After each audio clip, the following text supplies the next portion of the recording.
Maraming salamat po sa support at pagmamahal niyo po sa aming channel, sa aming live. Highly appreciated po. Ganda ng wood effect, BG. Ayan.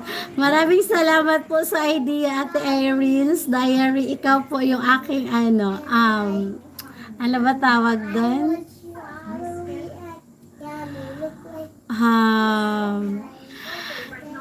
Organizer ba yun? Yung tawag nun? Hindi. Interior designer. O, diba? Ikaw yung interior designer ko. Ikaw nakaisip ng ganitong setup. Kaya ginawa po namin. O, diba?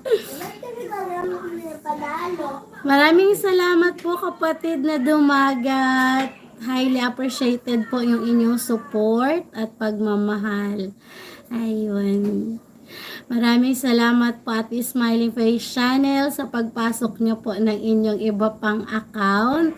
Ramdam po namin ang inyong pagmamahal. Highly appreciated po. Maraming salamat po Ate Myrna Alcantara sa pagpasok nyo rin po sa inyong dalawang account. Highly appreciated po.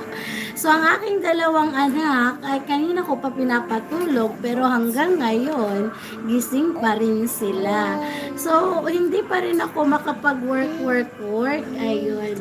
Kaya pumunta na ako dito sa aking live. Kasi sabi ko, kumusta na kaya yung live ko? Gumagana pa kaya yun?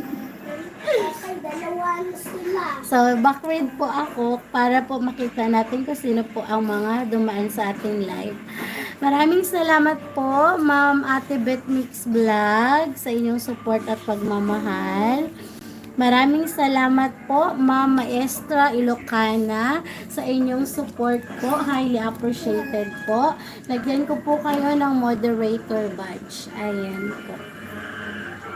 Meron na po kayong moderator badge, Ma'am Maestra Ilocana.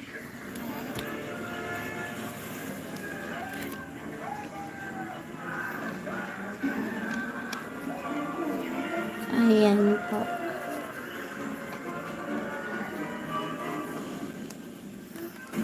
Maraming salamat po sa lahat ng support at pagmamahal.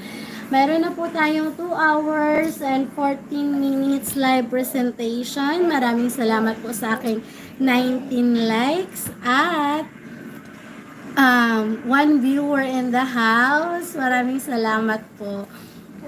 Time check po, it's already 9:26 ng gabi dito po sa Pilipinas. April 30, 2025, huling araw ng April. Ayun. Kumusta po ang buong buwan ng April ninyo? Para po sa akin, ang April ay isang napakahalagang buwan para sa buhay ko kasi ito yung aking birth month at sa buong buwan ng April ayon maraming mga alaalang napapatrowback ako ayon. So pagka binabalikan ko yung mga alaalang yon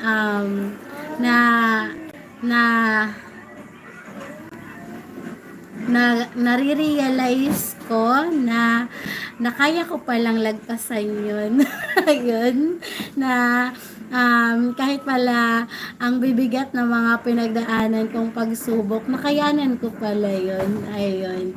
Kaya, malaki po ang ambag ng pananalangin. Ayun. Dapat lagi po tayong nananalangin.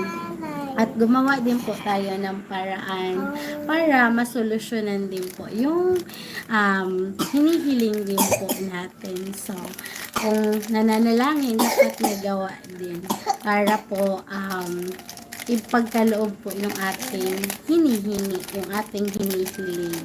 Ayun. So, night time na. So, iinom na naman ng gatas yung aking anak.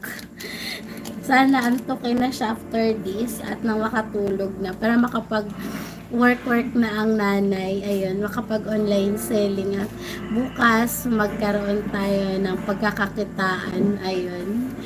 Maraming salamat po sa mga tumatambay. Highly appreciated po. Support